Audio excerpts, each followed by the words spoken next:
I'm Audrey, 27 years old, and I never thought I'd wake up in a hospital bed with metal rods in my legs only to hear my mother's voicemail saying they were boarding a plane to Italy.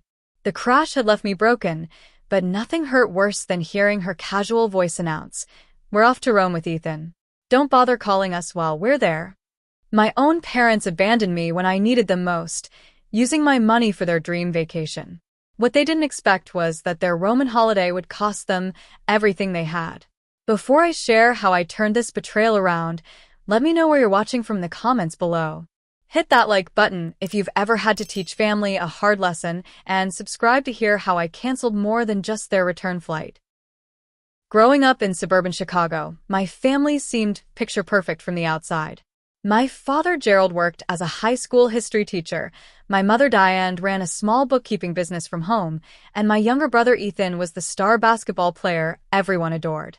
I was the quiet, studious one who excelled academically, but never quite garnered the same attention or praise my brother received. Still, I believed we were close. Family dinners were mandatory. Weekend trips to Lake Michigan were our summer tradition, and holiday gatherings were always elaborate affairs with extended family. My parents had always emphasized education, so when I received a full scholarship to study computer science at the University of Illinois, they were proud. But looking back, their pride seemed more attached to the fact that my education wouldn't cost them anything rather than my actual achievement. While they attended every one of Ethan's basketball games, they skipped my college graduation because it conflicted with his regional tournament. After college, I landed a job at TechFusion, a growing software company in Chicago. I started as a junior developer but quickly proved myself, rising through the ranks to become a senior software engineer within 4 years. My salary grew substantially, and by 25, I was making 6 figures. That's when the family dynamics subtly shifted. My parents had always struggled financially. Dad's teaching salary was modest, and Mom's bookkeeping business had dwindled as more people switched to accounting software. When I received my first significant bonus at work, I offered to help them pay off some credit card debt. They accepted with tearful gratitude, and I felt good about being able to support the people who raised me. But what started as occasional help soon became an expectation. Within 6 months, I was paying their mortgage.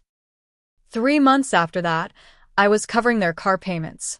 By the time I turned 26, I was essentially supporting my entire family financially. My parents retired early, claiming health issues that were never quite specified. Ethan dropped out of college, moved back home, and cycled through a series of part-time jobs, never keeping one longer than 6 months because they were beneath him. I was working 60-hour weeks, while my family enjoyed the fruits of my labor. Mom and Dad upgraded their modest home with a swimming pool and outdoor kitchen. Ethan drove a sports car I was making payments on. They took weekend trips to nearby states, sending me photos of luxury hotels and expensive restaurants, always with a "Thanks, Audrey" caption that felt increasingly hollow. The tension started building when I questioned some of their expenses. When I asked why they needed me to pay for Dad's golf club membership, he accused me of not wanting him to have any joy in his retirement. When I suggested Ethan look for full-time employment, Mom defended him, saying he was finding himself and that I was being unsupportive. Despite these red flags, I continued providing. I had a spreadsheet detailing all the monthly transfers, $4,000 for their mortgage, $800 for each of their car payments, $2,000 for general expenses, $500 for Ethan's career development, and countless extras for unexpected costs they'd spring on me. In total, I was giving them nearly $10,000 monthly, leaving myself with just enough to rent a small apartment and save modestly. 2 weeks before the accident, I had finally started setting boundaries. I told them I needed to cut back on their monthly allowance so I could save for my own home. The conversation did not go well. Mom cried, Dad shouted, and Ethan called me selfish. They reminded me of all they'd sacrificed raising me, how much they'd supported my education, and how families were supposed to take care of each other. I left their house feeling guilty, but determined to make changes. Then came the accident. I was driving home from a late night at work, exhausted but proud of completing a major project. A drunk driver ran a red light and slammed into the driver's side of my car at 50 miles per hour. I remember the screeching tires, the shattering glass, and then nothing until I woke up in the hospital 2 days later. The damage was extensive, both legs broken, requiring surgical insertion of metal rods for broken ribs, a concussion, and internal bleeding that required emergency surgery.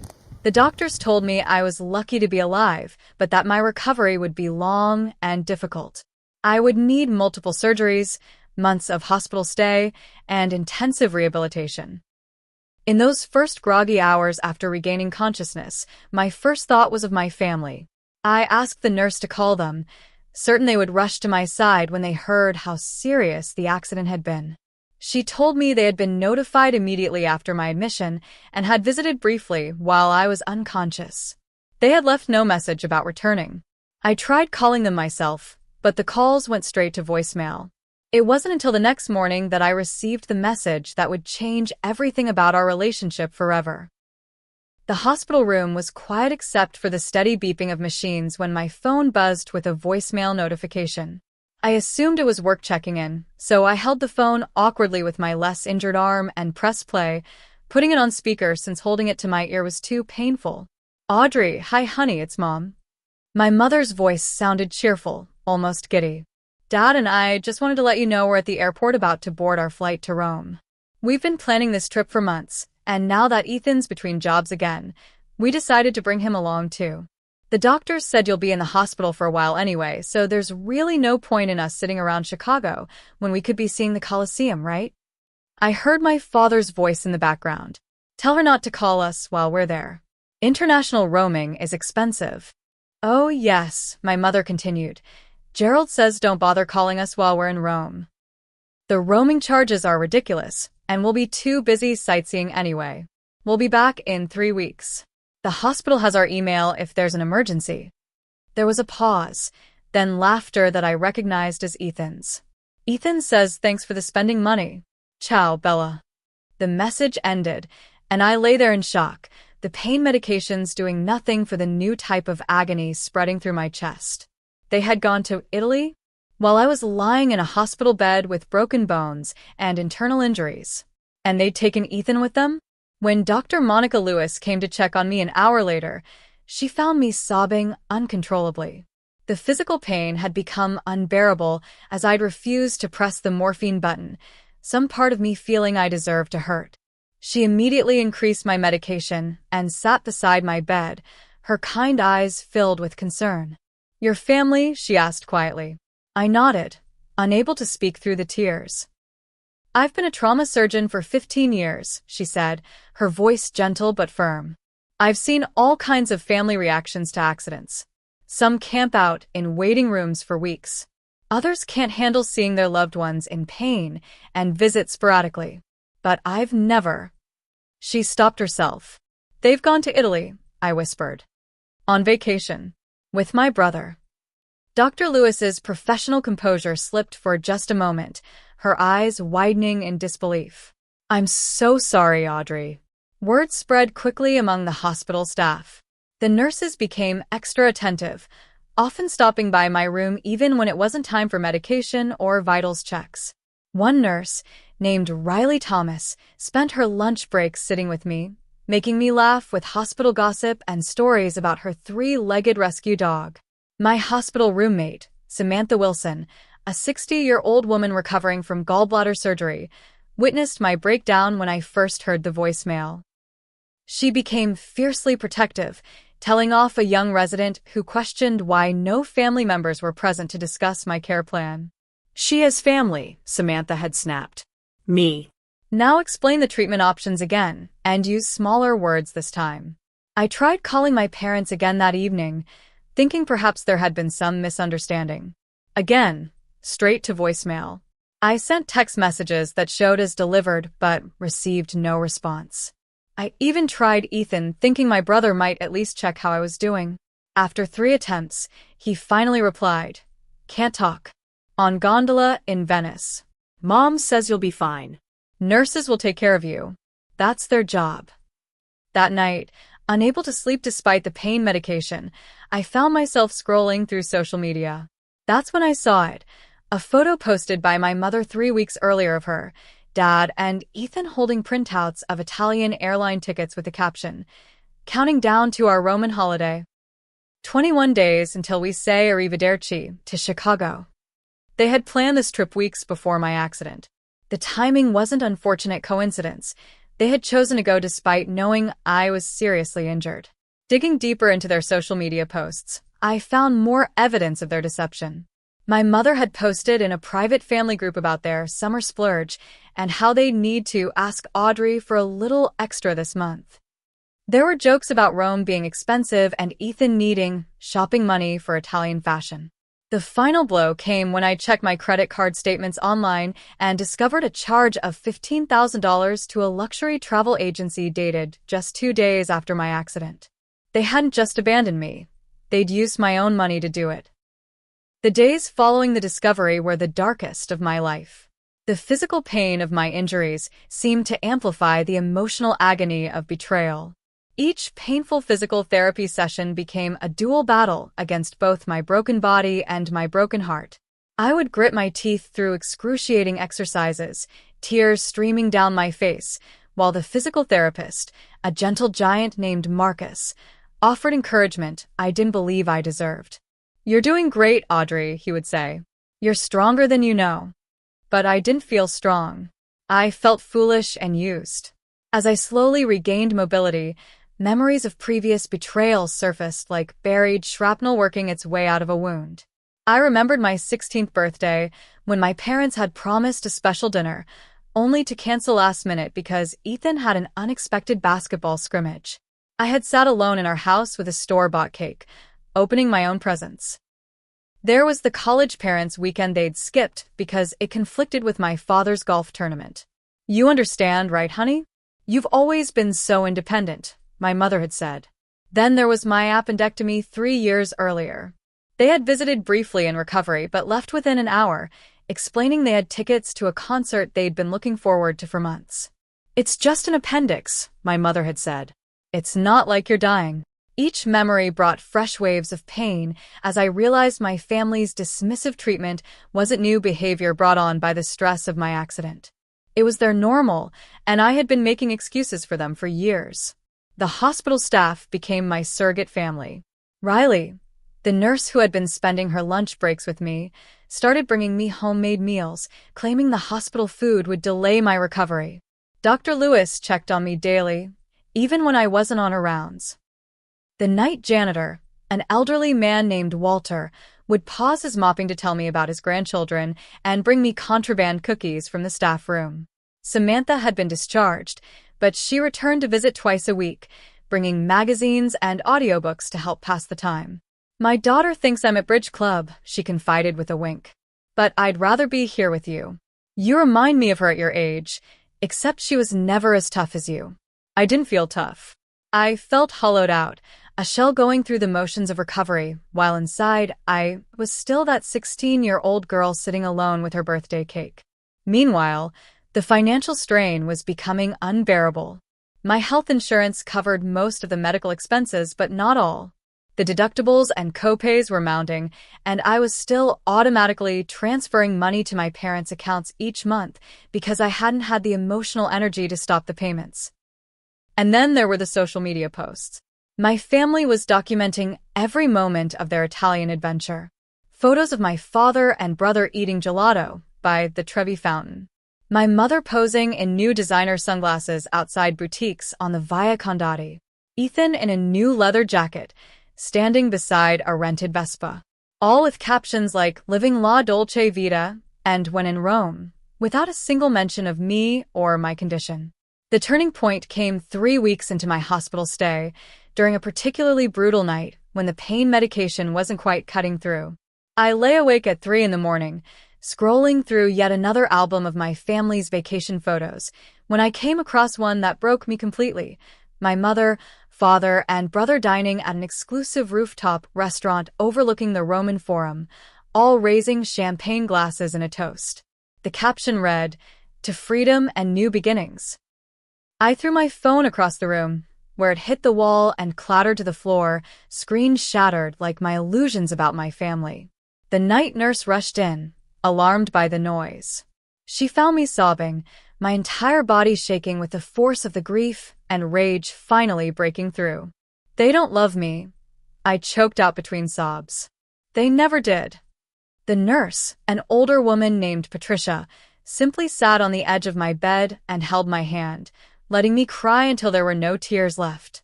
When I had quieted to occasional hiccuping sobs, she spoke. "You know what I think," she said, her voice soft but firm. "I think anyone who would leave their daughter alone in a hospital to go on vacation doesn't deserve her tears. And they sure as hell don't deserve her money." Something shifted inside me at her words. The hollow feeling was replaced by something hot and determined. She was right. They didn't deserve my tears. They didn't deserve my money. And most importantly, they didn't deserve the power I had given them to hurt me. That night, as the first hints of dawn brightened the window of my hospital room, I made a decision. I deserved better, and I was going to make sure I got it. The following morning, I asked to speak with a hospital social worker. Jessica Martinez arrived that afternoon, a no-nonsense woman with kind eyes and a notebook full of resources. I told her everything, my voice stronger than it had been in weeks. "What you're describing is emotional abuse and financial exploitation," she said bluntly after listening to my story. "Just because their family doesn't make it acceptable. In fact, it makes it worse." Jessica helped me see the patterns I'd been blind to for years. The emotional manipulation, the guilt trips, the way they'd systematically isolated me from other relationships by demanding more and more of my time and resources. She provided reading materials about codependency and financial abuse and connected me with a therapist who specialized in family trauma. "Recovery isn't just physical," she told me. "The emotional healing is just as important, and sometimes harder." My next call was to Marcus Bennett, a financial advisor one of the doctors had recommended. He came to my hospital room the next day, laptop in hand and righteous indignation on his face after hearing my situation. "Let's look at exactly what we're dealing with," he said, pulling up spreadsheets of my accounts as I provided passwords and information. The picture that emerged was worse than I'd imagined. Beyond the monthly transfers, there were numerous credit card charges I hadn't authorized. My parents had access to most of my accounts, a setup I'd created years ago to make it easier to help them with bills. They had been using that access liberally, treating my finances as an extension of their own. "You're essentially bankrolling their entire lifestyle," Marcus said, shaking his head. "And from what you've told me about their spending habits in Italy, they have no intention of slowing down." We spent hours formulating a financial separation plan. It would need to be comprehensive and executed all at once to prevent them from moving money around once they realized what was happening. Marcus recommended a lawyer to help with any legal aspects of untangling our finances. Later that week, Benjamin Clark, the lawyer Marcus had suggested, visited my room. His expertise in family financial disputes proved invaluable as he outlined my options. "Since you're not dealing with elderly parents with cognitive issues, and there's no formal guardianship or power of attorney in place, you have every right to cut off financial support," Benjamin explained. "They might try to claim entitlement to your support, but legally, they don't have a leg to stand on." We discussed the potential fallout, including the possibility that my parents might try to take legal action against me. Benjamin assured me their case would be weak, but suggested documenting everything just in case. "Save the voicemail," he advised. "Screenshot the social media posts. Document all unauthorized expenses. If they try to paint you as the villain in this story, we'll have plenty of evidence to the contrary." While these preparations were underway, I received an unexpected visitor. My father's sister, Margaret, whom I hadn't seen in years due to a falling out between her and my parents, had somehow heard about my accident. "Your colleague Ashley from work contacted me," she explained, sitting carefully on the edge of my hospital bed. "She found me through your emergency contact list from years ago, before your parents made you remove me." Aunt Margaret revealed family secrets that helped complete the puzzle. My parents had a long history of financial irresponsibility, racking up debt and looking for bailouts. Before I had come into my career and money, they had burned bridges with various family members by borrowing money they never repaid. "They did the same thing to your grandfather," she told me, her voice tight with old anger. drained his retirement accounts for a cruise while he was in hospice care. I try to stop them, which is why we haven't spoken in years. She also shared that their rift with her had worsened when she'd refused to loan them money for a timeshare in Florida 3 years ago, around the same time I had received my promotion and raise. They had simply found a new source of funding me. I should have tried harder to warn you, she said, regret heavy in her voice. But Gerald threatened to cut me off from seeing you completely if I interfered. Aunt Margaret offered her guest house as a place for me to stay during my recovery after hospital discharge. It's all on one level, and there's a walk-in shower with grab bars. I had it renovated for Mom before she passed. With my physical recovery progressing and my support system expanding, I turned my attention to the emotional preparation for what I was about to do. My therapist, Dr. Rebecca Collins, helped me work through the guilt and fear that surfaced as I contemplated cutting financial ties with my family. You're not abandoning them, she assured me during one of our sessions. You're establishing healthy boundaries. There's a world of difference between the two. By the end of my 6th week in the hospital, the plan was in place. My parents and brother were scheduled to return from Italy in 4 days. I had a comprehensive list of actions to take, legal documents prepared, and emotional support lined up. The physical pain of my injuries had begun to fade, replaced by a calm resolve. The night before I was to execute my plan, Riley brought dinner and stayed late after her shift. We had grown close over the weeks, her daily visits becoming something I looked forward to with increasing warmth. Are you sure you want to go through with this? She asked as we shared a contraband pizza in my hospital room. It's not too late to change your mind. I looked down at my legs, still in braces but healing stronger every day, then back at her concerned face. I've never been more sure of anything, I said. They abandoned me when I needed them most. Used my money to do it. And showed zero remorse. If I don't do this now, nothing will ever change. Riley nodded, reaching over to squeeze my hand. Then I'm with you all the way. That night, I slept peacefully for the first time since the accident, ready to reclaim my life and finances when morning came. I woke up early the next morning, a sense of purpose energizing me despite my still healing body. Today was the day everything would change. Riley arrived before her shift started, bringing coffee and moral support. Ready? She asked, pulling a chair up to my bedside. I nodded, picking up my laptop. Let's do this.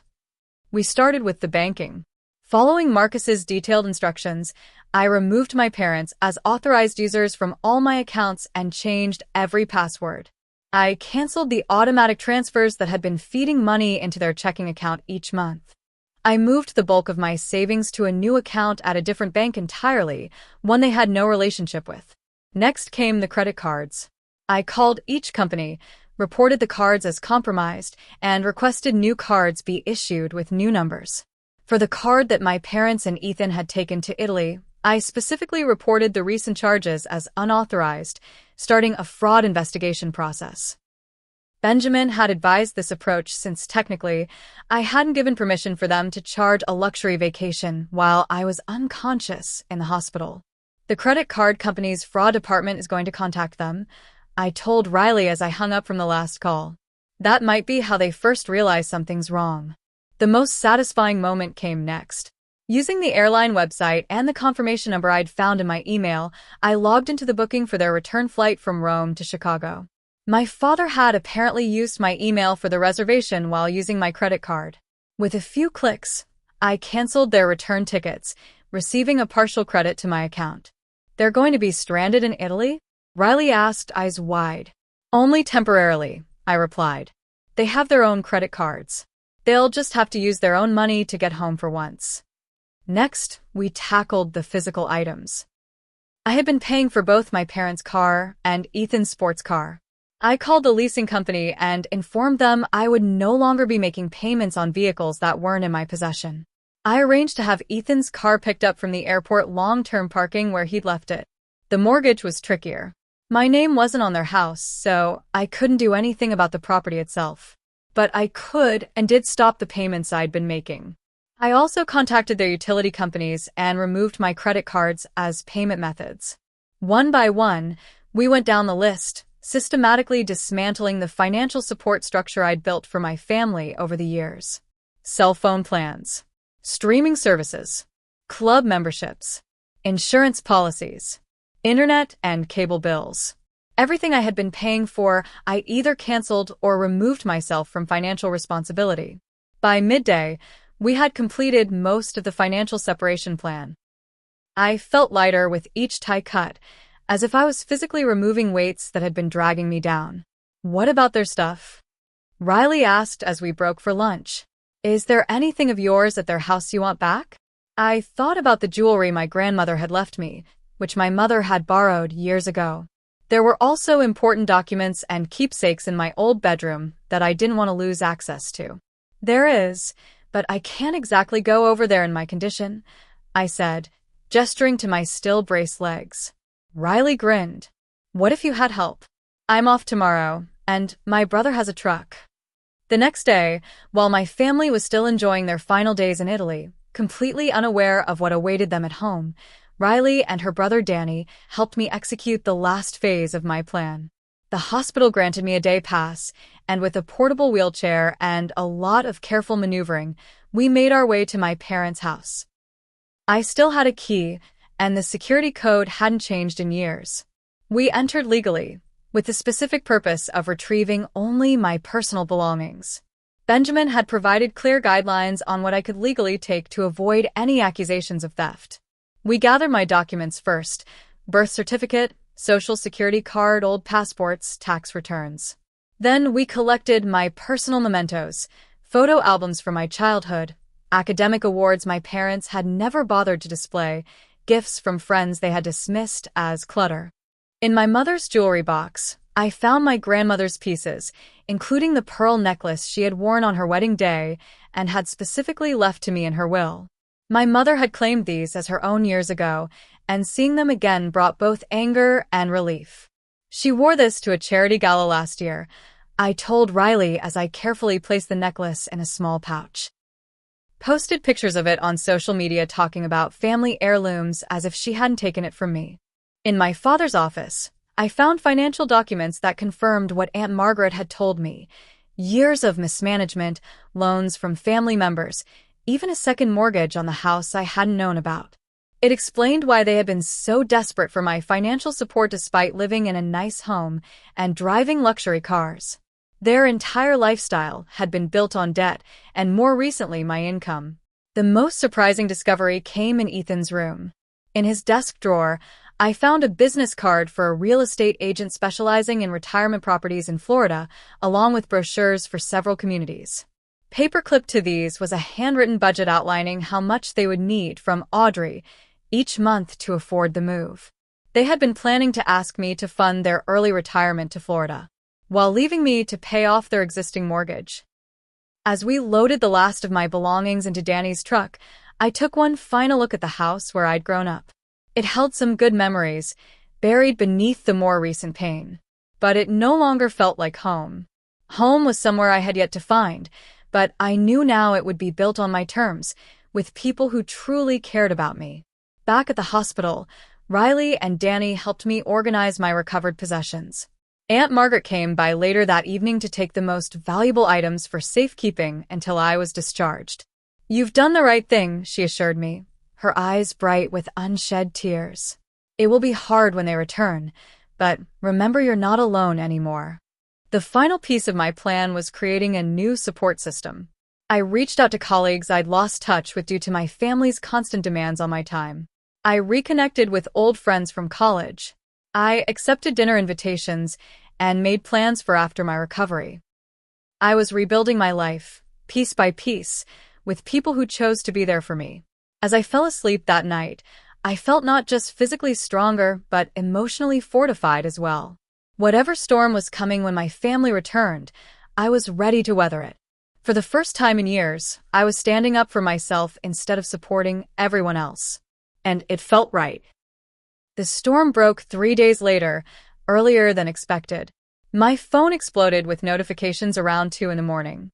Apparently, my family had attempted to check into their hotel in Florence, only to have their credit cards declined. When they tried to access their bank accounts, They discovered the changes I'd made. And when they attempted to contact me, they found themselves blocked on every platform except email, which I had kept open specifically to document their responses. The emails started angry and accusatory. "What the hell do you think you're doing? Fix this immediately." Dad. "Is this some kind of sick joke? We're stranded in a foreign country because of you." Mom. "You selfish bitch.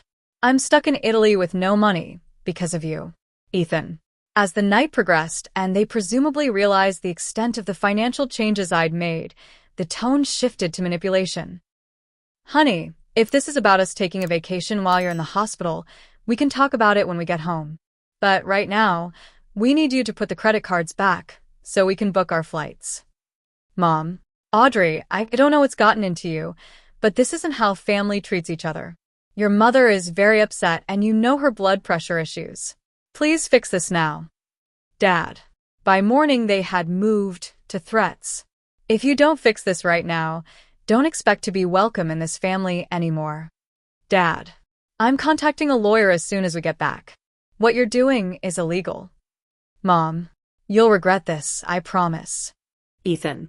I showed the emails to Benjamin, who assured me they had no legal grounds to stand on. "They're lashing out because they've lost control over you and your finances," he explained. "Stay strong and stick to the plan." I had prepared a single response, crafted with Benjamin's help, which I sent to all three of them. "I am recovering from life-threatening injuries in the hospital, where I've been for over 6 weeks. During this time, you chose to take a vacation to Italy using my credit card without permission, after explicitly telling me not to contact you during your trip. I have reclaimed control of my finances and will no longer be supporting your lifestyle. Any threats or continued harassment will be documented and shared with authorities if necessary. I am willing to discuss this further when you return, but only with a mediator present." Their responses were predictably outraged, but I didn't engage further. Instead, I focused on my recovery and prepared for the inevitable confrontation when they returned. It took them 5 days to make it back to Chicago, having had to book economy flights on their own limited credit and borrow money from friends to cover hotel costs until they could leave. Riley was with me when the hospital called to inform me my family was in the lobby, demanding to see me. "You don't have to see them today," she reminded me. "Or ever, if you don't want to." But I had prepared for this moment. "I need to face them," I said. "But I don't want to do it alone." Riley nodded. "I'll be right beside you." I asked the nurse to permit them to come up and requested security to be nearby just in case. Then I adjusted my bed to a sitting position, took a deep breath, and waited. They burst into the room like a small hurricane, all talking at once. My mother looked disheveled, my father red-faced with anger, and Ethan sullen. They fell silent when they saw Riley standing protectively by my side. "Who is she?" my mother demanded. "Tell her to leave. This is family business." "Riley stays," I said, my voice calmer than I felt. "She is the family who's been here for me while you were sightseeing in Rome." "How dare you?" my father sputtered. "After everything we've done for you, this is how you repay us? Canceling our flights, cutting off our funds, embarrassing us with our friends who had to wire us money." "Embarrassing you?" I repeated, feeling a surge of the righteous anger that had been building for weeks. "You left your daughter alone in a hospital after a near-fatal car crash so you could take a vacation with her money, and you're worried about embarrassment?" "We had been planning that trip for months," my mother protested. "We couldn't just cancel everything because you had an accident. The doctors said you would recover." "I might not have," I said quietly. "I could have died while you were posing by the Trevi fountain. Did that ever occur to you?"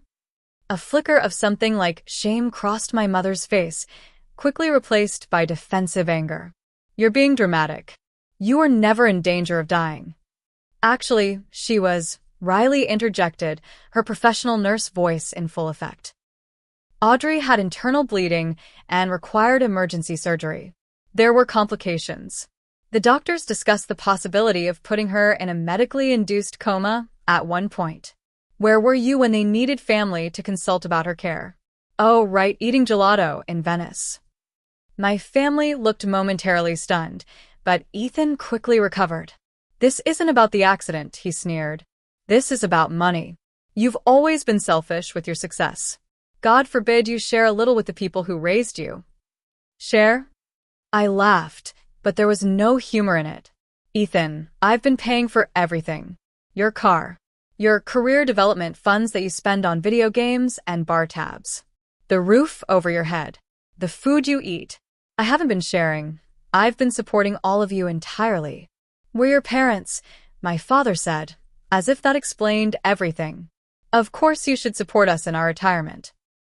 You're both in your early 60s and in good health, I pointed out. Most people your age are still working. And even if you were retired legitimately, that doesn't entitle you to luxury vacations on my dime while I'm lying in a hospital bed. The argument continued, going in circles as they attempted every manipulation tactic in their arsenal. They tried guilt. After all we sacrificed raising you.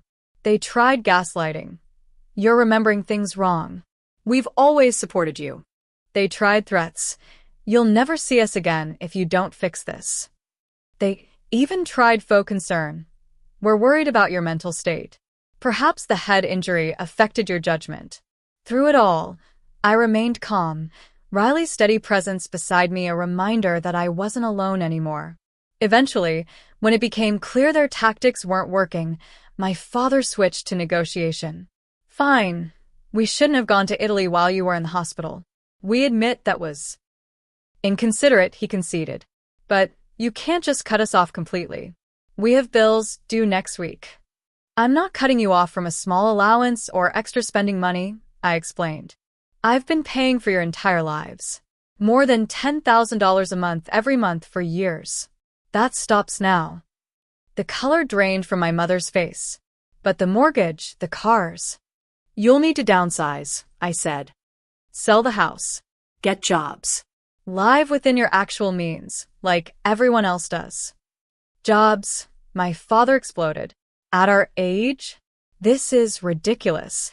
I found the Florida retirement community brochures in Ethan's room. I told them. Were you planning to tell me about that before or after you had me sign the checks? They exchanged guilty glances, confirming my suspicions. You were using me, I said, my voice breaking slightly for the first time. Not just financially, but emotionally. You took and took and took, and when I needed you just once, you abandoned me for a vacation that I paid for. Do you have any idea how that feels? No one spoke for a long moment. Then my mother, always the strategist, tried one last angle. Audrey, honey, we love you. We've always loved you. We made a mistake with the timing of the trip, and we're sorry. But don't throw away your family over one bad decision. I looked at her, really looked at her, and saw not the mother who had raised me but a woman who had grown accustomed to using others to get what she wanted. And for the first time, I saw clearly how I had enabled that behavior for years. It wasn't one bad decision, I said softly. It was a pattern of choices that showed me exactly where I stand with you. And now I'm making my own choice. I reached for the folder Riley handed me, which contained documents Benjamin had prepared. These are the terms under which I'm willing to have a relationship with you moving forward, I explained, handing the folder to my father. I will not provide financial support beyond a one-time transition payment to help you adjust. I will consider attending family events if my boundaries are respected. I am open to rebuilding our relationship, but only with professional mediation and if genuine effort is made on all sides. My father flipped through the documents, his face growing darker with each page. This is insulting. We're your parents, not business associates. Those are my terms, I said firmly. Take them or leave them. And if we leave them, my mother asked, her voice tight. I met her gaze steadily. Then you leave me too. For good this time. They left without accepting the terms, storming out with threats and accusations. Ethan lingered in the doorway, a conflicted expression on his face. They'll lose the house, he said. Where am I supposed to go? You could try getting a job, I suggested. Being an adult. It's what most people do at 24. He shook his head, muttering something about family loyalty as he followed our parents out.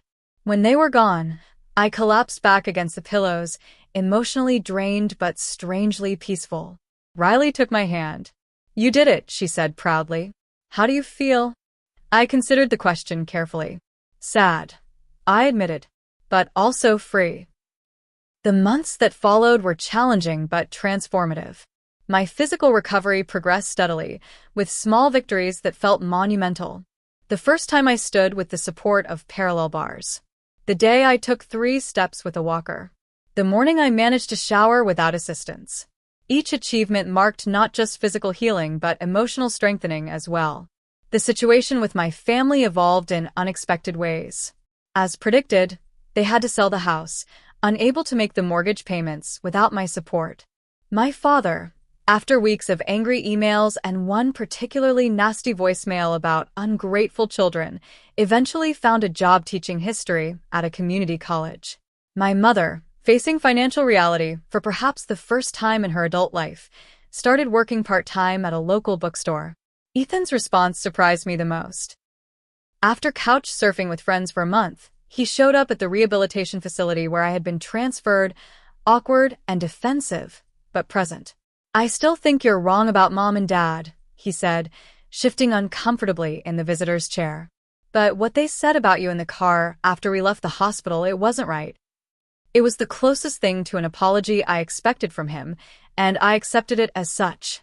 Over the following weeks, he visited occasionally, our conversations gradually shifting from family drama to his own struggles. "I don't know how to do this," he admitted during one visit. "Be an adult. Get a real job. Live without someone bankrolling everything." I could have said "I told you so" or reminded him that most people figured these things out without assistance. Instead, I offered something more valuable than money: guidance. "I know someone at TechFusion looking for an entry-level IT support person," I told him. "It's not glamorous, but it's steady work with good benefits and room to grow. I can put in a word if you're interested."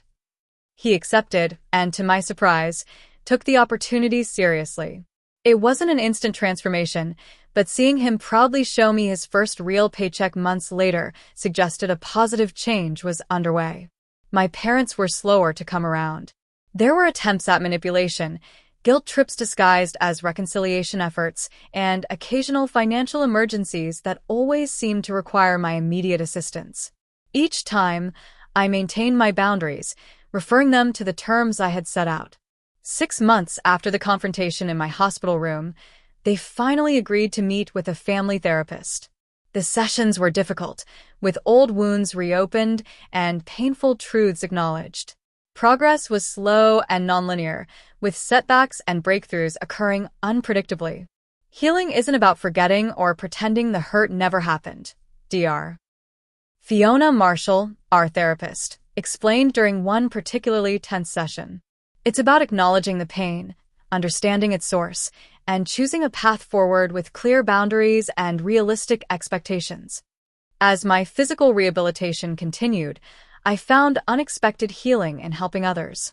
I started volunteering with a support group for car accident survivors, sharing my experience not just with physical recovery, but with the emotional aftermath as well. Each Saturday, I would sit in a circle with others whose lives had been altered in an instant, listening to their stories and offering the understanding that only those who have lived through trauma can provide. The relationships I had begun rebuilding during my hospital stay flourished. Aunt Margaret became a regular presence in my life, our weekly dinners a chance to reconnect with the family history my parents had tried to erase. My friendships deepened as I learned to invest emotionally in people who reciprocated care and respect. And then there was Riley. What had begun as a compassionate nurse checking on a patient had evolved into something neither of us had expected. Our first official date was a wheelchair-accessible picnic in the hospital garden. By the time I was discharged from the rehabilitation facility, we were seeing each other regularly, building a connection based on mutual respect and genuine care. "You know what I first noticed about you?" she asked one evening as we cooked dinner together in the accessible apartment I had rented. "Even at your lowest point, you never lost your dignity. You were hurt, but never broken." 9 months after the accident, I returned to work part-time, grateful for an employer who had held my position and accommodated my ongoing recovery needs. My colleagues welcomed me back with a desk decorated with plants and a card signed by the entire department. My financial situation, which had taken a hit during my extended medical leave, was slowly stabilizing. Without the burden of supporting my family, I was able to rebuild my savings and even start looking at buying my own home. The irony wasn't lost on me that by stopping the financial drain of supporting my parents and brother, I was finally able to invest in my own future. 1 year to the day after the accident, I held a small gathering at my new apartment, a first-floor unit with wide doorways and an open floor plan that accommodated the occasional mobility aids I still sometimes needed. Riley was there, as were Aunt Margaret, Samantha from the hospital, several colleagues who had become friends, and, somewhat tentatively, my parents and Ethan. It wasn't perfect.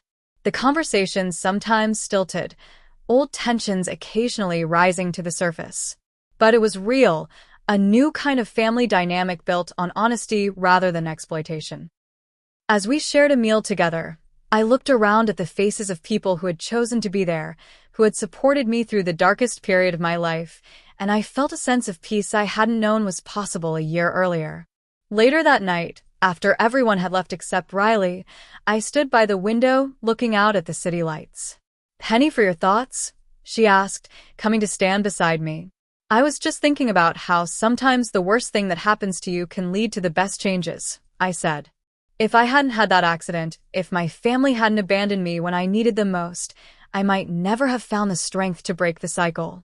I might still be working myself to exhaustion to fund their lifestyle, while believing that was what love looked like." Riley took my hand, her fingers intertwining with mine. "And we might never have met." I smiled, leaning into her solid, comforting presence. That would have been the biggest loss of all. The journey hadn't been easy. My body still ached sometimes from the injuries, and my heart still carried scars from my family's betrayal. But I had learned that healing doesn't mean erasing the pain completely. It means growing around it, building a life where the pain is just one part of a much larger, richer story.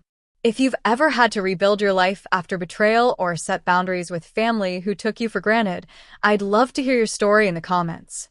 Was there a moment when you realized you deserved better? What helped you find the strength to make a change? Like this video if you believe that sometimes the family we choose is more important than the family we're born into, and subscribe for more stories about finding strength through life's unexpected challenges. Remember, it's never too late to rewrite the rules of your relationships and build the life you truly deserve. Thank you for listening to my story.